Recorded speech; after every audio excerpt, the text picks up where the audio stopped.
Nagalit siya or na? Nakiliti niya siya.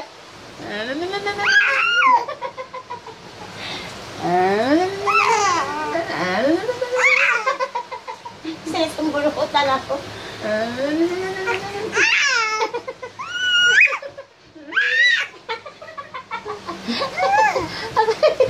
Pinapumisan ako kanina.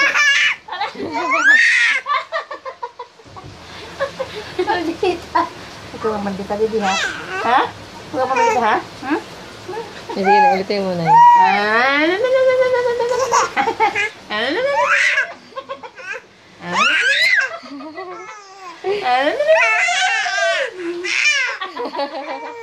Pinigil sa lakas.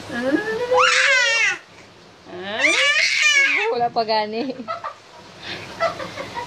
Narigta siguro siya. Alam niya na, niloloko siya eh.